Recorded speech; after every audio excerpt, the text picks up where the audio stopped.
कुछ सखी कह रही है कि मुंह पे तो कृष्ण रंग चढ़ गया है, और जब से मैंने श्याम सुंदर देखे तब से मैं ऐसी बिक गई हूं कि अगर श्याम सुंदर जीऊं, श्याम सुंदर कहें तो मरूं, श्याम सुंदर कहें तो पीऊं, ऐसी उनकी आदि है गई हूं। जीव गोस्वामी पाद के नेत्र बंद थे और जैसे उन्होंने ये पद श्रवण किया तुरंत बोल उठे। सब लोग इधर देखो, सावधानी से कथा सुनो।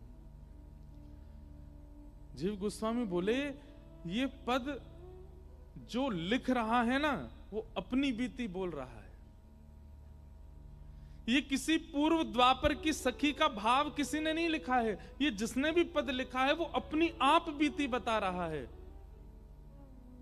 शब्द में क्षमता है ये बात बताने की, ये बात प्रस्तुत करने की कि वो इस स्थिति में है।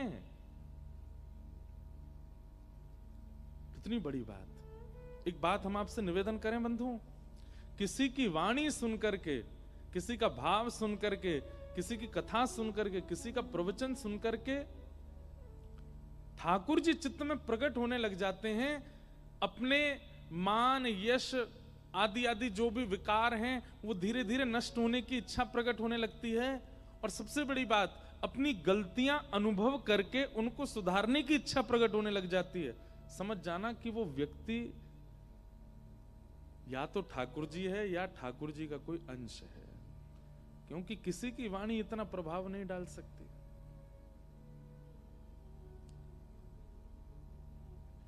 लाख लोग कहते रहते हैं पर आप पर असर नहीं होता, लेकिन एक व्यक्ति का कुछ भाव कह दिया जाता है, आप तुरंत छोड़ने पर राजी हो जाते हैं अपने विकारों को, बदलने पर राजी हो जाते हैं अपने स्वभाव को। समझ जाइएगा कि ठाकुर जी का कोई जीव अंश है। अंश तो सब हैं पर ये विशेष अंश है, या ठाकुर जी ही हैं। पकड़ लो चरण। इतने पद गाए गए जीव गोस्वामी जी के सामने, लेकिन ये पद सुनकर के वे बोले, ये पद जिन्होंने लिखा है वो किसी सखी का या किसी गोपी की स्थिति नहीं बता रहे हैं, ये अपनी ही स्थिति गा रहे हैं। इनके शब्दों से पता चल रहा है कि इन्होंने श्याम सुंदर के प्रेम में स्वयं को सराबोर कर दिया है। ये पूर्ण रूपेण उस स्थिति में आ चुके हैं। कौन है इनका पता करो। तो पद के अंतिम पंक्ति में पद रचयिता का नाम होता है। उससे जो रसिक बैठे थे उनसे कहा, अंतिम पंक्ति पढ़ो, किसका पद है ये? तब वे गा रहे हैं, कैसे के कही जात गदाधर, कैसे के कही जात गदाधर, गूंगे को गुड़ स्वाद, गूंगे को गुड़ स्वाद। श्री गदाधर भट्ट जी का ये पद है। और वे क्या कह रहे हैं कि इस प्रेम रस को मैं कैसे बताऊं? बोले क्योंकि गूंगा गुड़ तो खा लेगा लेकिन गुड़ के स्वाद को नहीं बता सकता। गुड़ के स्वाद को चखने वाला गूंगा गुड़ के स्वाद को नहीं बता सकता। जैसे ही गदाधर नाम सुना, श्रीजीव गोस्वामी पाद कहते हैं, ढूंढो, पूछो और लेकर के आओ इनको। कौन है ये? इनको अभी मेरे सन्मुख प्रस्तुत कराओ। ये सामान्य नहीं है, ये अनन्य रसिक स्थिति में आ चुके हैं।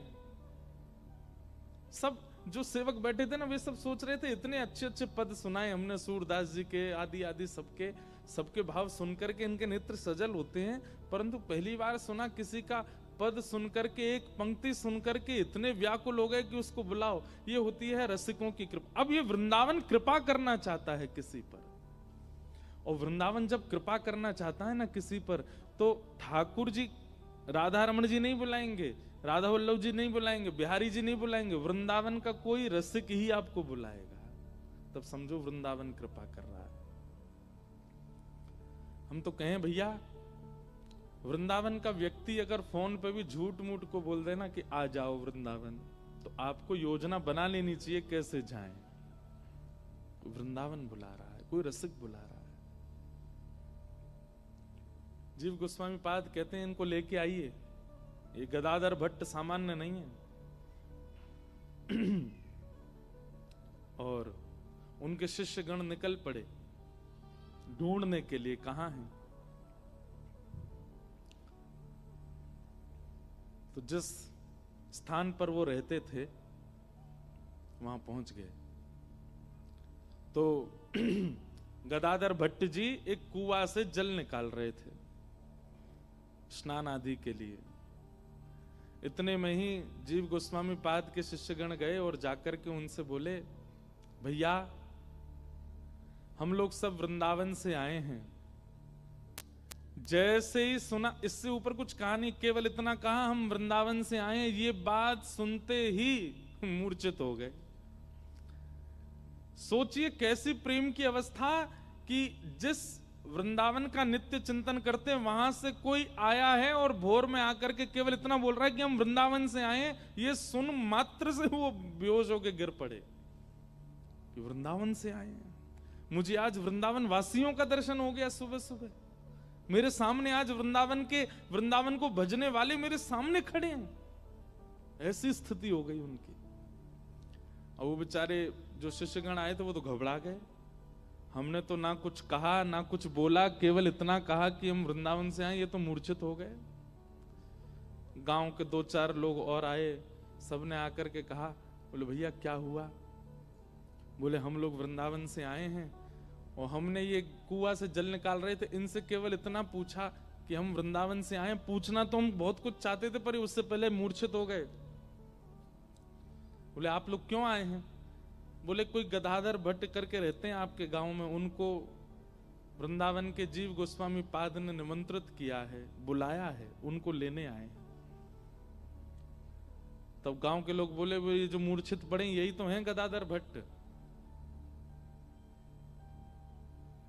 तब शिष्य समझ गए। बोले जीव गोस्वामी जी एक शब्द सुनकर के इतने विचलित हो गए कि इनको लेकर के आओ, किसने लिखा ये पद, इनको बुला करके लाओ। स्थिति स्पष्ट है।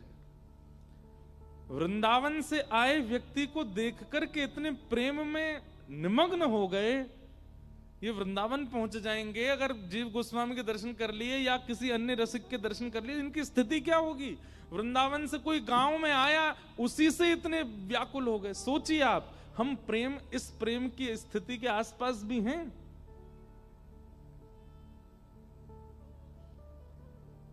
हम तो कथा भी बैठ करके सुनते हैं तो सामने व्यास जी बैठे हैं, इतना सुंदर मंच बना है सब कुछ, फिर भी कौन आ रहा है उसी की तरफ जब सबसे पहले दृष्टि।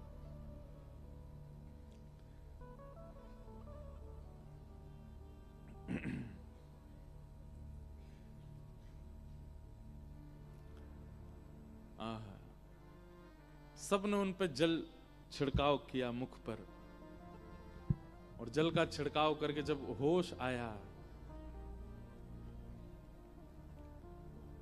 तब उन्होंने तुरंत कहा, बोले आप लोग वृंदावन से आए हैं। बोले जी। बोले मैं आपके चरण स्पर्श कर लूं। बोले आप ऐसा मत करो, आपकी स्थिति इतनी ऊंची है। हमारे गुरुदेव श्री जीव गोस्वामी पाद, आपका एक रचित पद हमने एक पंक्ति सुनाई, वो सुनते ही इतने व्याकुल हो गए। बोले अभी इनको लेकर के आओ। आपको वृंदावन बुलाया। जन कितनी बार मूर्छित हो गए इस बात को सुनकर के। एक तो वृंदावन के जनों का दर्शन हो गया, दूसरा वृंदावन में व्यवस्थित इतनी उच्च कोटि के रसिक मुझे बुला रहे हैं वृंदावन।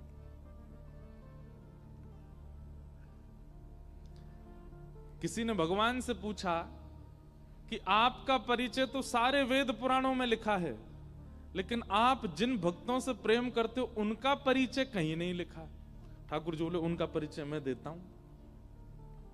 और स्वयं श्री कृष्ण अपने भक्तों का परिचय दे रहे हैं कि वागद्गदा द्रवते यस्य चित्तम रुदत्य भिक्षणम हसति क्वचिच्च विलज्ज उद्गायत नृत्यते च मद्भक्ति युक्तो भुवनम पुनातु। इनमें से एक गुण भी अगर आपके अंदर हो तो मानिएगा कि हाँ हम कुछ हैं।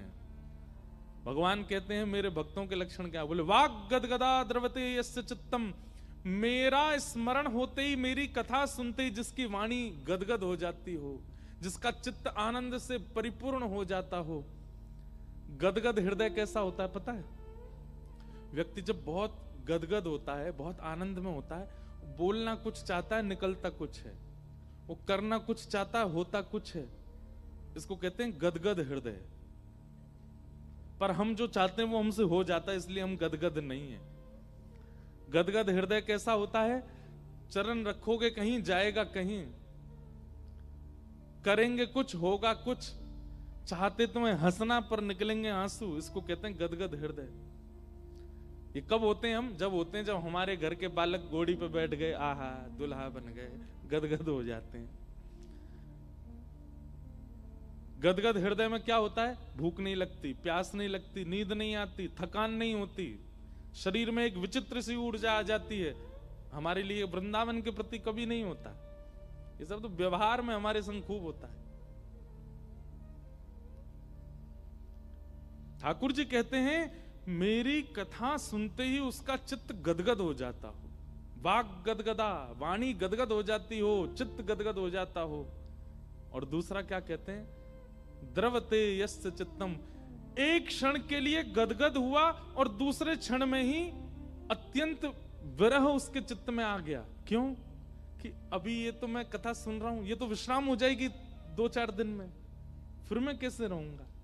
इस अवस्था का विचार करके वो व्याकुल हो जाए। वाग गदगदा द्रवते यस्य चित्तम। और फिर भगवान कहते हैं रुदत्य भिक्षणम, उसके नेत्र मेरी याद में सदा भीगे रहते हैं। लेकिन नेत्र तो भीगे रहते हैं, मुखमंडल मलिन नहीं होता, मुखमंडल दुखी नहीं होता, नेत्र भीगे और मुख पर मुस्कान। रुदत्य भिक्षणम हसती क्वचिच्च। कभी देखा ऐसा? हाँ देखा होगा। संसार व्यवहार में ये सब होता है हमारे साथ, ठाकुर जी के लिए नहीं होता। रुदत्य भिक्षणम हसती क्वचिच्च। और ठाकुर जी क्या कहते हैं? बोले विलज्ज उद्गायत नृत्यते च। जैसे ही मेरा कीर्तन सुन लेता है, जैसे ही मेरा कोई भाव संकीर्तन सुन लेता है, तो विलज्ज होके, निर्लज्ज होके दोनों भुजाएं उठा करके संकीर्तन करने लग जाता है। उसको लज्जा नहीं होती, सामने वाला क्या सोचेगा, पीछे बैठा क्या विचार करेगा, कोई क्या सोच रहा होगा, मैं कैसे नाच रहा हूं, मेरे ताल में तो चरण नहीं चलते, फिर भी वो नृत्य करता है। विलज्ज उद्गायत नृत्यते च। ठाकुर जी कहते हैं मद भक्ति युक्त हो, मेरा भक्त है। नारद, ऐसों को संसार पागल शब्द से संबोधित करता है, पर वो मेरा भक्त है। गदाधर भट्ट जी की स्थिति ये हो गई कि मुझे वृंदावन वासी का दर्शन हो गया तो मूर्छित हो गए, और जब दूसरी बात सुनी कि वृंदावन में व्यवस्थित एक रसिक मुझे बुला रहे हैं, ये सुनकर के तो स्थिति ऐसी हो गई उनकी कि अब वे रो रहे हैं, बार बार गिर रहे हैं। जिन शिष्यों के मन में संशय आया था ना कि हमारे गुरुदेव भगवान ने इतने व्याकुल हृदय से इनको बुलाया, ऐसे कौन है ये, और जब उनकी स्थिति देखी तो समझ गए, बोले कि ये सामान्य नहीं है। लेकर के गए और जैसे ही वृंदावन पहुंचे, मीराबाई के चरित्र में भी ऐसा ही वर्णन आता है। देखो ये भी अब गांधी धाम का सौभाग्य, पहली बार मैंने मीरा चरित्र भी यहीं कहा था, गांधी धाम में। पता ही नहीं क्यों है ये सब गांधी धाम के, गांधी धाम वाले खुद नहीं समझ पा रहे क्यों हो रहा है। मीराबाई वर्षों तक वृंदावन नहीं गई, और जब वृंदावन गई तो कहते हैं कि वृंदावन की राह में कितनी बार मूर्छित हुई मीराबाई, किसी को पता नहीं। 3-3 दिन तक मूर्छा नहीं टूटती थी। तब एक बार विचार किया था जब मीराबाई की सब सखियों ने कि वृंदावन नहीं जाते, क्यों, वृंदावन अभी कोसों दूर है, ये राह पे चलती चलती मूर्छित हो रही है, पहुंच गई तो क्या होगा। लेकिन जैसे ही होश में आती तो इतना ऊर्जा उनको होती, ऊर्जा में चल पड़ती वृंदावन की ओर। लेकिन जिन्होंने बुलाया है उनके दर्शन के लिए अपने आप को संभाल रहे हैं और गए और श्री जीव गोस्वामी जी का दर्शन किया, चरणों में पड़ गए।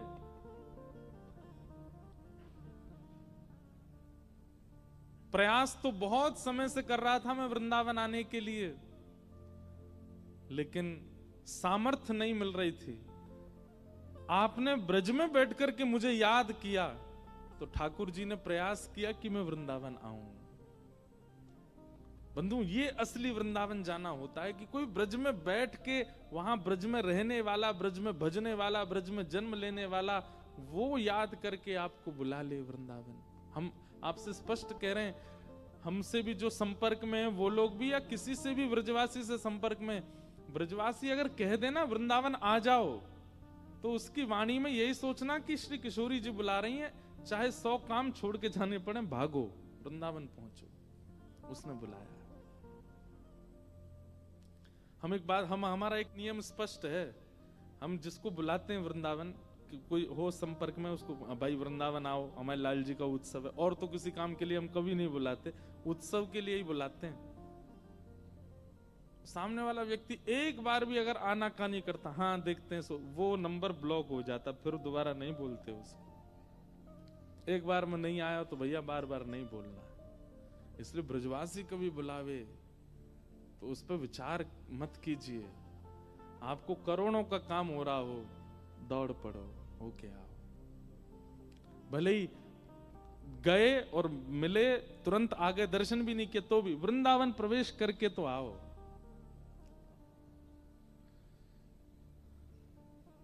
आ गए गदाधर जी। सनातन गोस्वामी बोले बैठो सामने, बैठ गए और बोले वो पद अपने मुख से सुनाओ, जिस पद को हमने अपने शिष्यों से सुना, तुम अपने मुख से सुनाओ।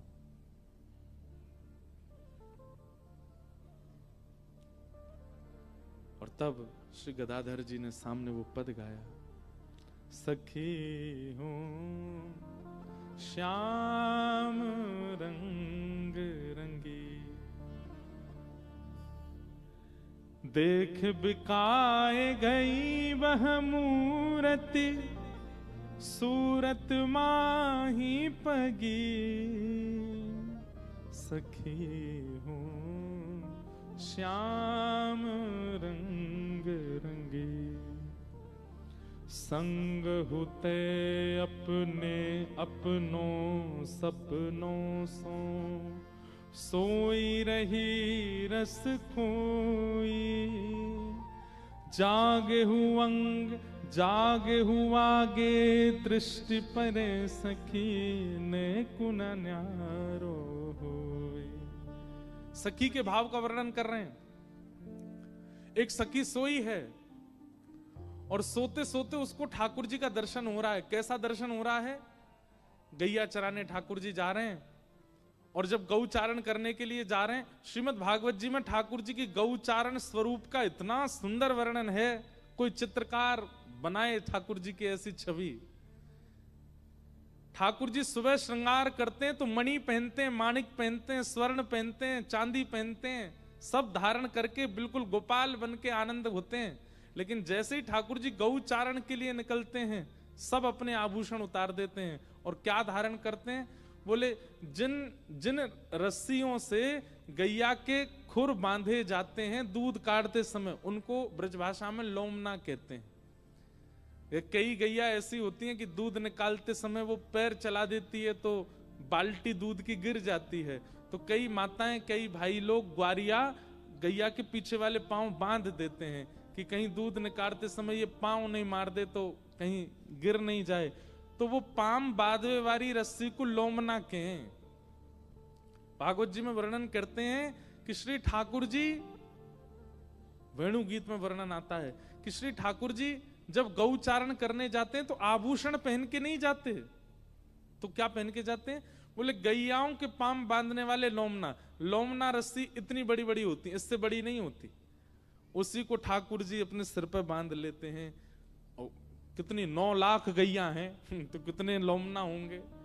इतने तो नहीं पहनते ठाकुर जी, पर कुछ इकट्ठे करके सिर पे बांध लिए। और वही सिर पे बंधे में तो एक यहां बांध करके और ऐसे नीचे लटका के दूसरों यहां ऐसे पूरी यहां नीचे ऐसे लटका लियो स्वरूप बनावे के लिए। गले में हार नहीं पहने, कुछ नहीं पहने, वो लोमना की दो माल की तरह 2 बार ऐसे फेर के लोमना गले में पहन लियो। हाथन में भी वही धारण कियो, कमर पे भी वही पहन रखो है। और वह लोमना में रज भी लगी है और गोबर भी लगो है। और वो ठाकुर जी अपने मुख पे पहन के थोड़े थोड़े केश उसमें से बाहर निकल रहे हैं। और श्री ठाकुर जी तब गैया हाँकते भये, जैसे गैया हाँकते हैं ऐसे करते भये ठाकुर जी चराने के लिए जब जाते हैं। उस समय की छवि का वर्णन इतने सुंदर लगते हैं, श्याम सुंदर। श्रीमद् वल्लभाचार्य जी महाराज ने तो मधुराष्टकम लिखा ही उसी भाव पर है। अधरम मधुरम वदनम मधुरम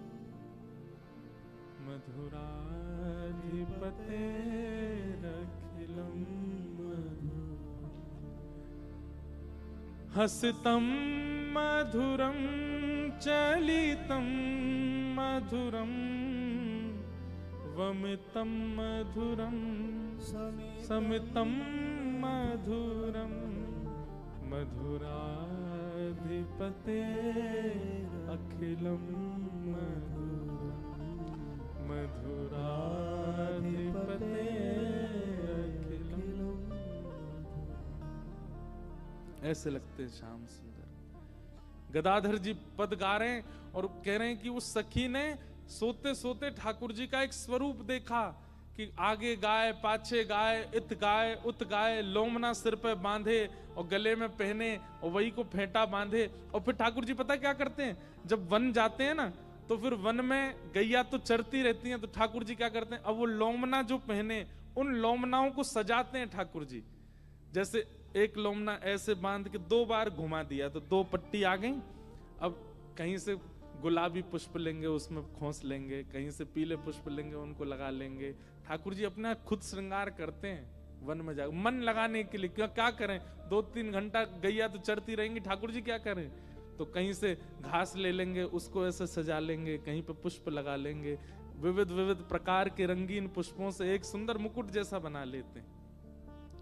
उन्हीं पुष्पों को गोबर से, अब कोई फेविकॉल फेविक्विक तो है नहीं ठाकुर जी के पास, लोमना से कैसे चिपके, तो गोबर की छोटी छोटी बत्ती बना लेते हैं और पुष्प लेकर के गोबर से चिपका लेते हैं, अपने एक गले का हार बना लेते हैं। ऐसे यहां बांधी भई उनमें ऊपर से डाल लेते हैं। इस प्रकार ठाकुर जी वनमाली अपना स्वरूप धारण कर लेते हैं। उस सखी को वही स्वरूप दिख रहा है ठाकुर जी का, और उस स्वरूप को देखते देखते स्वप्न में जैसे ही व्याकुल हुई और व्याकुल स्वप्न से जैसे ही उठ के बैठी, तभी क्या देखती है कि उसके कक्ष की खिड़की खुली है और ठाकुर जी ठीक वैसे ही श्रृंगार में हैं जैसा उसने स्वप्न में देखा है, और गैया चराते हुए वहां से निकल रहे हैं। हाँ। संग हो तो अपनों सपनों सो सोई रही रस खोई, जागे हुआ गे दृष्टि परे सखी ने कुन न्यारो होई। ऐसा कह रही है कि एक चीज तो अलग होती सपने से, जैसा सपने में देखा वैसे ही थे बिल्कुल सामने। इसीलिए मैं कहता हूं कि ठाकुर जी का स्वप्न दर्शन मानिएगा कि वो प्रत्यक्ष दर्शन। स्वप्न में ठाकुर जी दिखते नहीं। एक बहन मेरे को शायद कल ही उन्होंने पत्र दिया था, वो अगर बैठी हो यहाँ पे, उनको स्वप्न में ठाकुर जी का दर्शन हुआ। उन्होंने लिखा कि मुझे साक्षात प्रिया प्रियतम के दर्शन हुए। मैंने पुनः दर्शन की जब इच्छा प्रकट की तो बहुत वर्षों तक ठाकुर जी दिखे नहीं। एक दिन ठाकुर जी नहीं दिखे, लेकिन स्वर सुनाई दिया स्वप्न में, क्या कि पहले राग दोष जो तुम्हारे चित्त में उसको नष्ट करो, तब आऊंगा। तो उन्होंने कहा महाराज जी मुझे पता है कि मैं अपने घर के एक सदस्य के प्रति मेरा द्वेष भाव है। क्यों? उस व्यक्ति ने मेरे साथ बहुत बुरा किया है, वो जब जब मुझे दिखता है मुझे उससे राग द्वेष होता है, मुझे उसके प्रति ईर्ष्या होती है, जो भी उन्होंने लिखा। अब मैं क्या करूं, कैसे करूं? मुझे कभी कभी अपराध लगता है कि ठाकुर जी कह रहे हैं और फिर भी मैं वो द्वेष नष्ट नहीं कर पा रही। हमारी एक बात सुनिएगा बहन, आप कितनी सौभाग्यशाली हो कि आपको स्वप्न में प्रिय प्रियतम दिखे। क्या वो व्यक्ति और क्या उस व्यक्ति के प्रति जो आपका द्वेष है वो ठाकुर जी से बड़ा है? क्या वो इतना बड़ा है? या उसने जो संकट या जो कष्ट आपको दिया, क्या वो मीराबाई के कष्ट से भी बड़ा है? क्या वो करमेती बाई के कष्ट से भी बड़ा है? क्या वो रामदास बोढ़ाना की जो पिटाई करी पुजारियों ने उससे बड़ा है? आपका सौभाग्य है कि ठाकुर जी आपको स्वप्न में मिले हैं। हमारे शास्त्र प्रमाण देते हैं, ब्रज के रसिक संत प्रमाण देते हैं कि स्वप्न में दर्शन मिल गया, इसका मतलब प्रत्यक्ष कुछ ही दूर है आपसे। बस प्रतीक्षा करो, प्रत्यक्ष होगा। और चलिए मान लीजिए कि स्वप्न में दर्शन देके ठाकुर जी अंतर ध्यान हो गए, वर्षों तक नहीं मिले, आपने बार बार प्रार्थना की, ठाकुर जी नहीं आते, बोलते ही नहीं, लेकिन ठाकुर जी चाहते हैं आपसे मिलना, इसीलिए तो बोल रहे हैं कि राग द्वेष खत्म करो, और फिर भी आप उस द्वेष को नहीं नष्ट कर पा रहे। इसका मतलब वो व्यक्ति बड़ा है आपके लिए ठाकुर जी से, वो द्वेष इतना, ईगो इतना ज्यादा बड़ा है, या आपके साथ जो भी कुछ हुआ वो इतना बड़ा हो सकता है। आपका निजी भाव है, वो कितना कुछ उसने किया वो तो भगवान जाने, पर हमारे लिए तो ठाकुर जी से बड़ा तो कुछ नहीं है।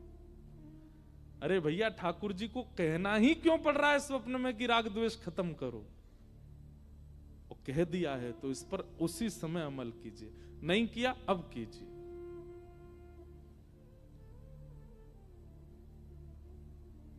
ये सौभाग्य की बात है कि ठाकुर जी दिख रहे हैं, नहीं तो भूत दिखते हैं लोगों को सपने में, प्रेत दिखते हैं लोगों को सपने में, वासनाएं दिखती हैं लोगों को सपने में, दुर्विचार दिखते हैं, दुर्व्यवहार दिखते हैं, ठाकुर जी नहीं दिखते। इसलिए मैं कहता हूं, स्वप्न में यदि अनुभव हुआ है तो उठ करके अपनी कमर थपथपाइएगा, बोले बेटा अब तो दूर नहीं है प्रत्यक्ष से, स्वप्न में दिख गए। बस किसी को बोलिएगा नहीं, जाके बताइएगा नहीं, डंडोरा मत पीटिएगा, गुरुजनों से कह सकते हो।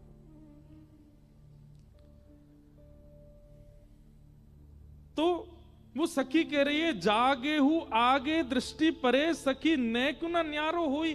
कुछ तो अलग होते, वैसे ही हैं जैसे मुझे स्वप्न में दिखे। सखी हूं श्याम रंग रंगी। गदाधर भट्ट जी गा रहे हैं और श्री सामने बैठे हुए जीव गोस्वामी पाद इतने आनंद में भर रहे हैं। आपके लिए सामान्य शब्द होंगे, एक पद जैसा होगा, पर जीव गोस्वामी को ये लग रहा है कि ये जो सामने बैठा है ये सामान्य नहीं है, ये वही सखी है जिसके बारे में ये गा रहा है। और फिर क्या कह रहे हैं? एक जू मेरी अखियन में निश घोष रयो कर भो, गाय चरावन जात सुनो सखी, गाय चरावत जात सुनो सखी, सौंधे कन्हैया कौन। आहा, कितनी ऊंची बात, ध्यान से सुनो। वो सखी कह रही है, जैसे ही जगी है, इधर देखो सब लोग, इधर देखो, जैसे ही जगी तो जग करके देखती है कि जो स्वप्न में दिखे वही सामने है। तभी वो एक सखी को बोलती है जो उसके पास ही सोई थी, अरे देख सामने कृष्ण खड़े हैं,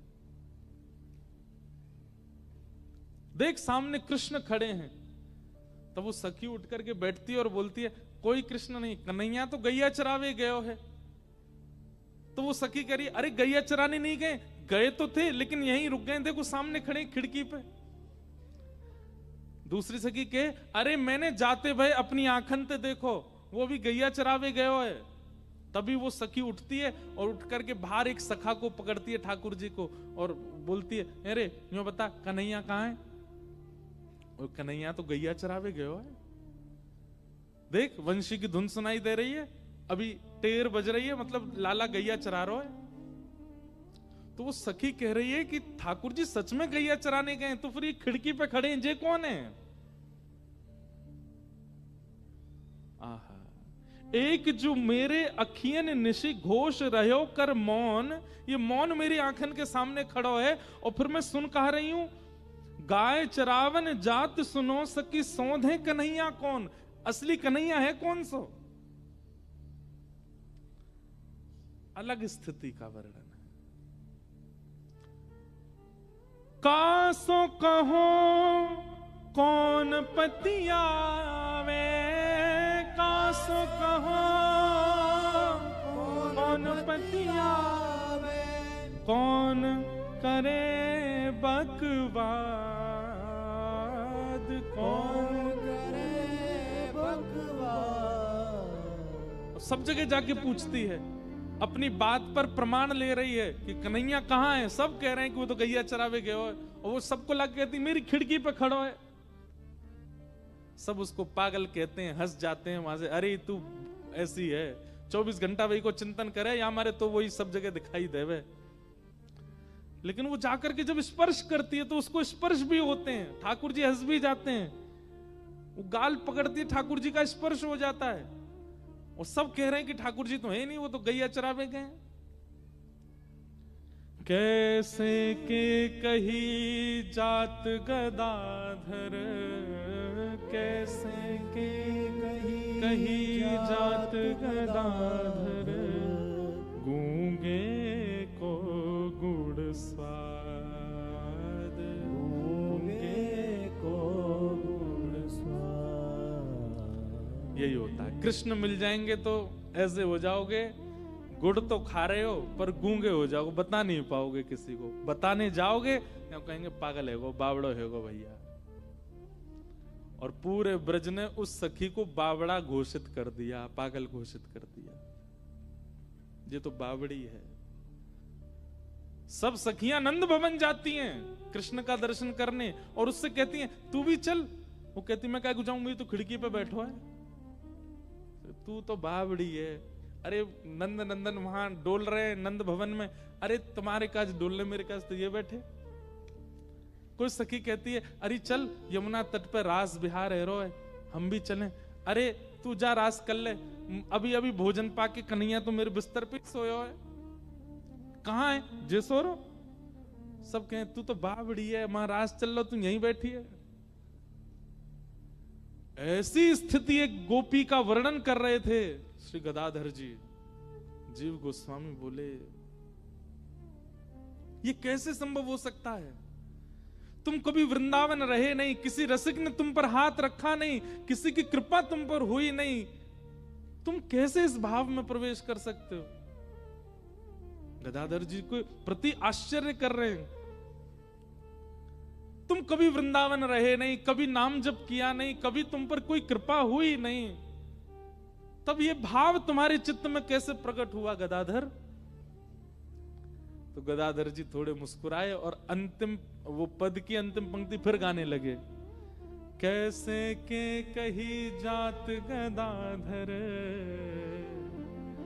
गूंगे को गुण स्वाद। मैं कैसे बताऊं ये कृपा मुझ पर कहां से कैसे कौन करता है, मुझे नहीं पता।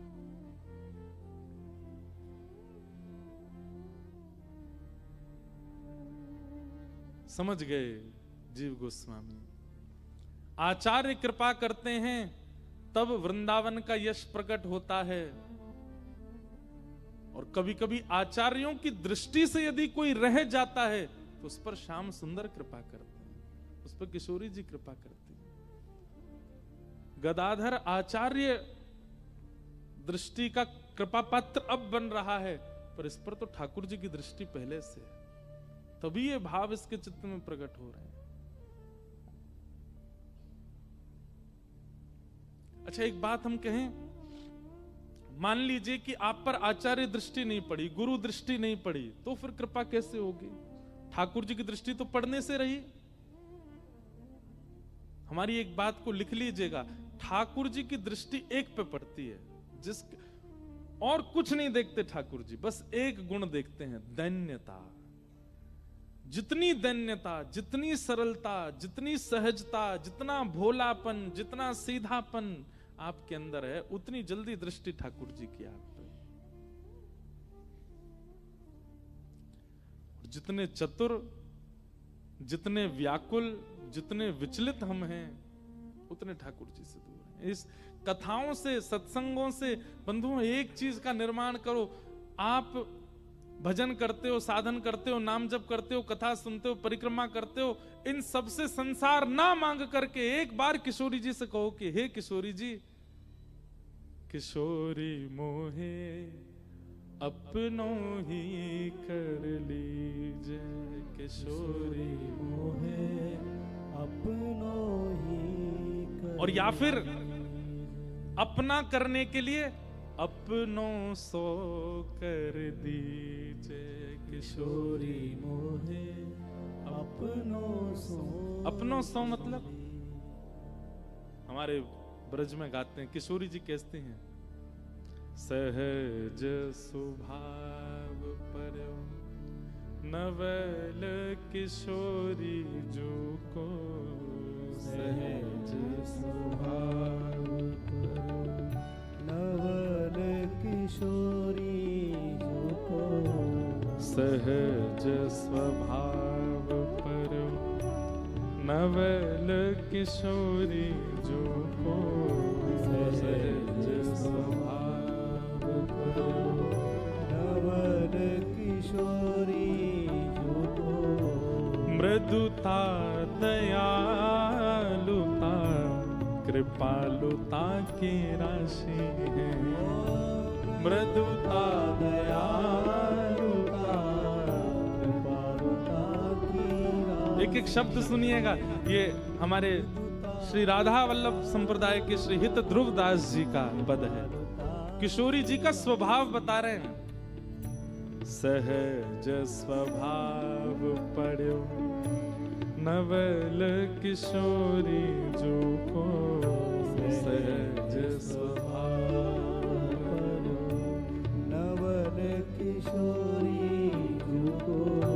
मृदुता दयालुता कृपालुता की राशि है, मृदुता दयालुता कृपालुता की और राशि है। न कहूँ न रिस कहूँ, भूले हूँ न होत सखी, न कहूँ न रिस कहूँ, भूल हूँ न होए सखी। रिस मतलब गुस्सा। इतना भी गुस्सा नहीं आता किशोरी जी को, कभी नहीं आता, भूल से भी नहीं आता। न कहूँ एक जगह कहीं कथा हो रही थी तो एक भाव मन में आया कि सखियां क्या कहती हैं किशोरी जी से, किशोरी जी शाम सुंदर आप ते डरे, ये तो बहुत दूर की बात है। आप जब चले ना तो जैसे कोई व्यक्ति चले तो चेंटी भागती है इधर उधर, कहीं हम पे पाम नहीं धर दे। तो जब किशोरी जी चलती ना, चेंटी भी सोचती है हम तो मर जाएं इनके चरणन के नीचे आके। भगती नहीं है, वो डरती नहीं है किशोरी जी से। ऐसी हमारी श्यामा जू है। किशोरी जी खुद संभल के चलती हैं। क्यों? वो चेंटा चेंटी जैसे छोटे छोटे जीव जिनके पास बुद्धि नहीं है, हृदय नहीं है, उनमें भी हृदय प्रकट हो जाता है किशोरी जी को देख करके। अरे मरनो तो एक दिन कोई के पाम के नीचे आके है ही है, इन्हीं के पाम के नीचे आ जाए। भागती नहीं है। इसलिए ललता विशाखा आगे झाड़ू लगाती चलती हैं कि कोई जीव हो तो कोने है जाए। क्यों? किशोरी जी जब चलती हैं तो जीव रास्ता भागता ही नहीं है, सामने खड़ा रहता है कि हम पे पाम धर दें। ऐसी हमारी किशोरी जी। हाँ न कहूँ न रिस कहीं, भोले हूँ न होत सखी, न कहूँ न रिस कहूँ। भूलते कैसे रहती हैं?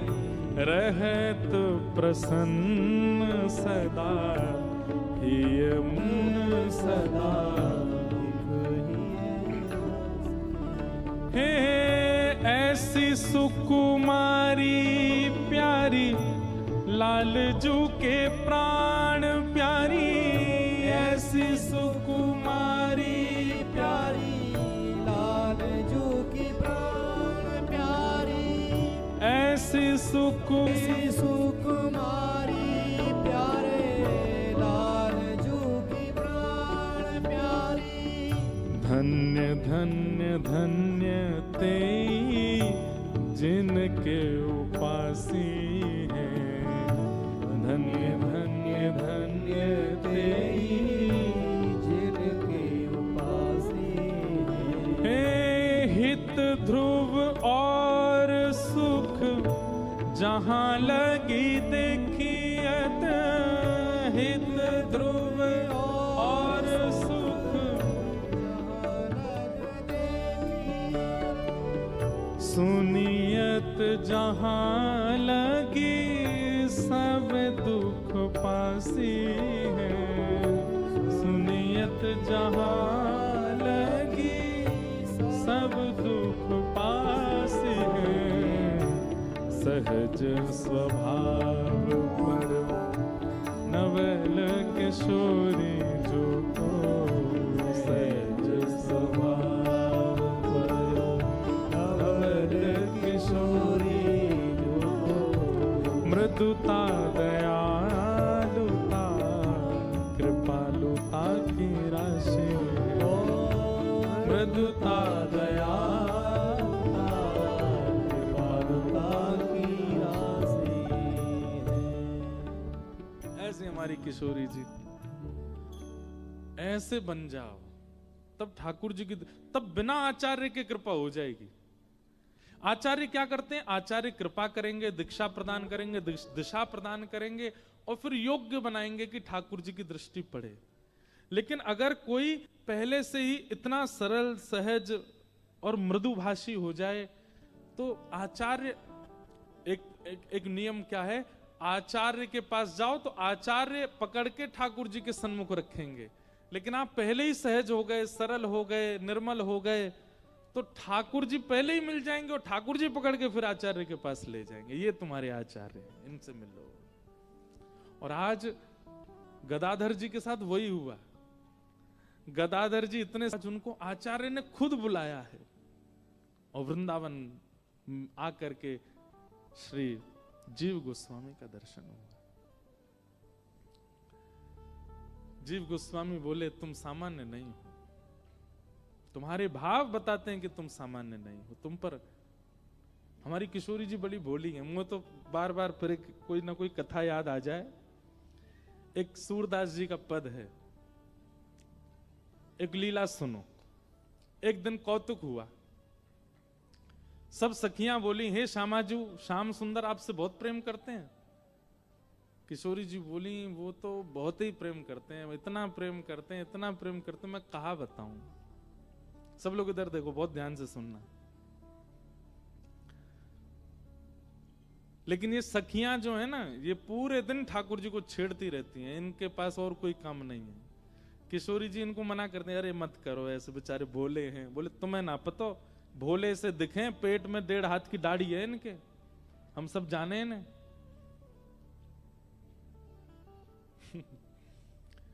तो एक दिन सब सखियां बोली हे श्यामाजू, श्याम सुंदर बहुत प्रेम करते हैं आपसे। बोले बहुत प्रेम करते हैं। तो बोले ठीक है, निकुंज में एक लीला करेंगे।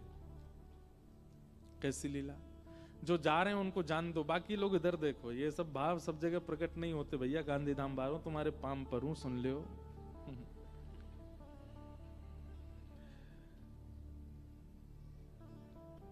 तो ललिता विशाखा आदि इन सब ने एक योजना बनाई। बोले आज एक काम करेंगे। बोले क्या? किशोरी जी जितनी सुंदर है ना, उतनी ही सुंदर सारी सखियां हैं। वो तो श्रृंगार किशोरी जी का विशेष होता है, इसलिए पता चलता है कि ये ललिता जी, ये विशाखा जी, ये ऐसे सब। अगर एक साथ पोशाक और एक सी श्रृंगार सब धारण कर लें तो कोई पहचान नहीं पाएगा कि इनमें किशोरी जी कौन है। तो आज ललिता विशाखा ने एक लीला करी, एक सी पोशाक, एक से कुंडल, एक सी नथबेसर, एक से गले के हार, एक से सिर को क्या बोलते हैं उसको, क्या बोलते हैं, अरे बताओ न, कहा बोले बातें हैं, टीका, बाजूबंद, पाम के नूपुर, जो भी होते हैं। हमारे लाल जी पहनते नहीं ना, इसलिए हमको नहीं पता। श्री जी पहनती हैं। तो एक जैसा श्रृंगार। किशोरी जी बोली आज कहाँ कौतुक करो, बोले आप तो चुप रहो बिल्कुल।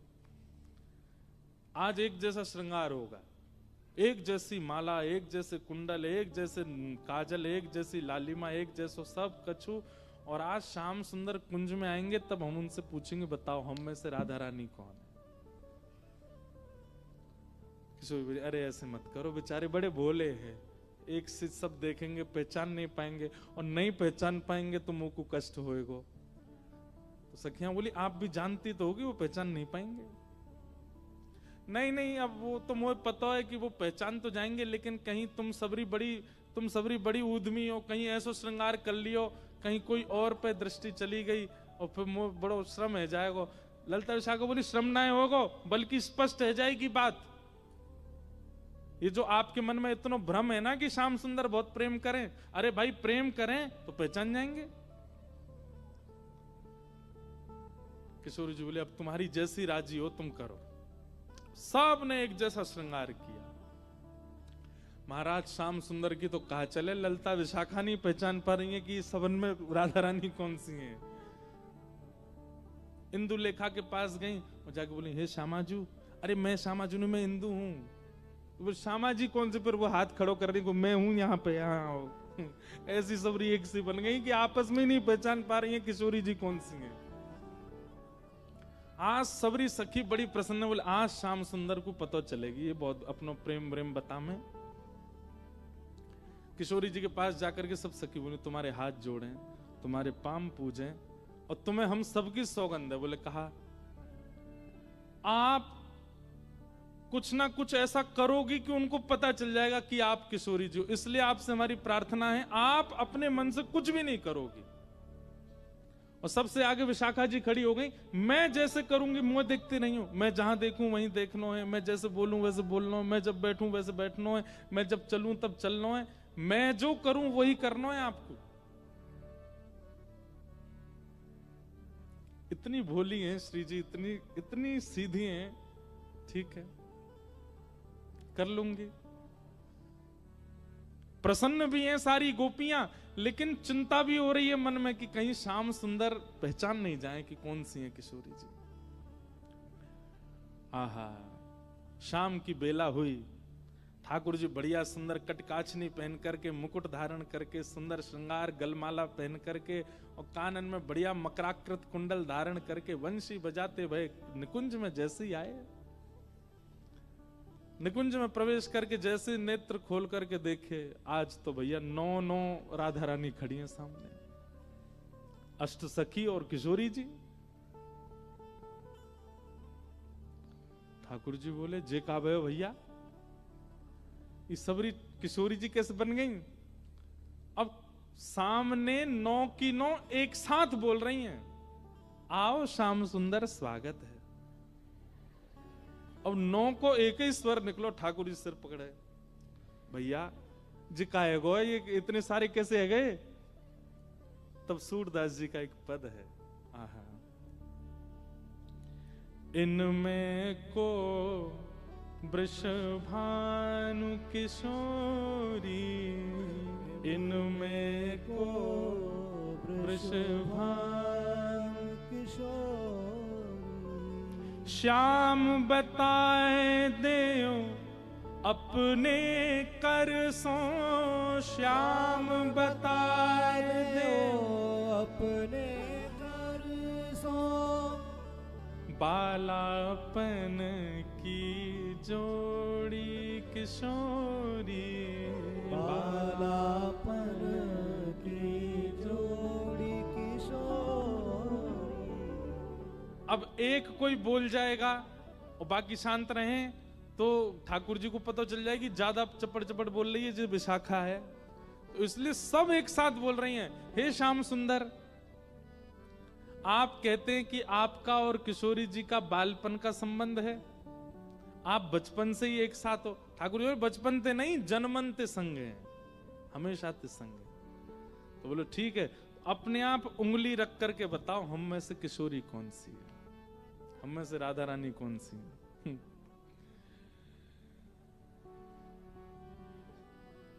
ठाकुर जी पहले तो देखते रहे, एक एक के पास जाकर के देखें, एक जैसा स्वरूप, एक जैसा स्वभाव, एक जैसी आंख, एक और महाराज कहां तक कहें पलक भी एक संगी झपका रही है सबरी।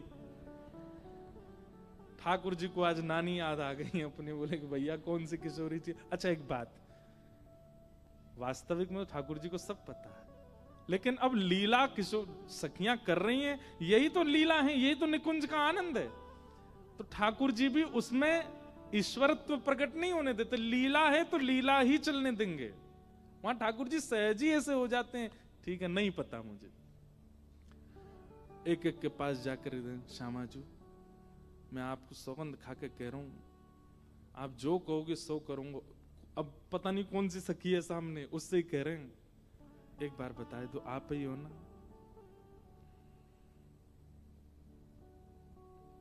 सबके आगे जाके मनोहार करें, लेकिन ठाकुर जी नहीं पहचान पाए। ठाकुर जी बोले अब कहा करूं मैं, कैसे पहचानूं, कैसे ढूंढूं कौन सी है इनमें तो किशोरी जी। तभी ठाकुर जी बोले भैया सब सखीन के रूप एक से है सके, आंख एक सी है सके, श्रृंगार एक सौ है सके, वस्त्र एक सौ है सके, पर स्वभाव किशोरी जी जैसा कोई को ना है सके। और बोले स्वभाव के लिए तो फिर मोकू कछु ने चतुर काम करना पड़ेगा। ठाकुर जी बोले मैंने पहचान नहीं। सब सखी बोली कौन सी हैं? बोले रुक जाओ सिंहासन पर बैठ के बताऊंगा।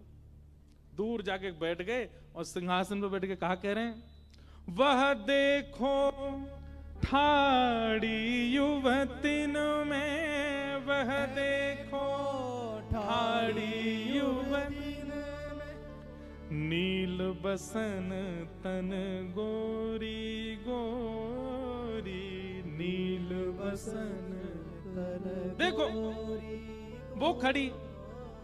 सब सखी के कौन सी? सब पे उंगली कर रहे हैं, वो खड़ी वो खड़ी, दो वो खड़ी वो खड़ी। नील बसन तन गोरी, जाने नीले वस्त्र पहने और जाको तन गोरो। सब सखी बोली हम सबन के वस्त्र नीले हैं, हमारे सबन के तन गोरे हैं। नहीं नहीं नहीं नहीं, उनको रूप रंग कहा बता रहे है? बोले ये वही हैं। बोले कौन सी? अरे वही जो तुम सबन के बीच में खड़ी हैं। बोले कौन सी? बोले जाने। कहा बालापन में हम ही सिखायो, बालापन में हम ही सिखायो, मैं जब छोटो हतो तब इनने ही मोकू सिखायो। बोले कहा सिखायो? छल बल बहुविधि चोरी, हाँ छल बल बहुविधि चोरी। बोले अरे बालपन में इनने ही मोकू छल करनो, इनने ही मोकू हट करनो, और कहा बताऊं अलग अलग प्रकार की चोरी करनो मोकू इनने ही सिखायो। जैसे ही कही ठाकुर जी ने बालापन में इन्हें ही सिखायो छल बल बहुविधि चोरी, इतने में ही किशोरी जी सामने आके, मैंने कब सिखायो तुमको? ठाकुर जी बोले ये रही हमारी श्यामा जू।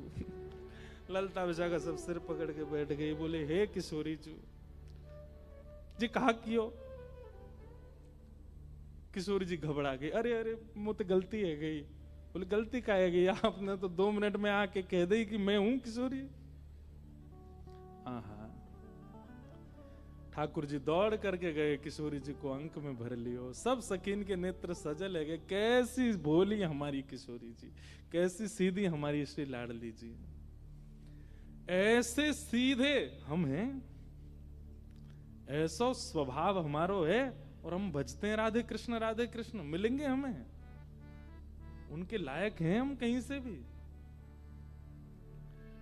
इनके गुण की ग्रथित मालूम है, के गुण की मालूम में आजहू उरते ना छोड़ी, आजहू तेना छोड़ी। सूरदास प्रभु तिहरे मिलन को, सूरदास प्रभु तेरे मिलन को जैसे पाट की डोरी, जैसे पात की डोरी। इनमें को वृषभानु किशोरी, इनमें को वृषभानु किशोर। बोल वृषभानु दुलारी की। ऐसी हमारी किशोरी जी, ऐसी हमारी लाडली जी।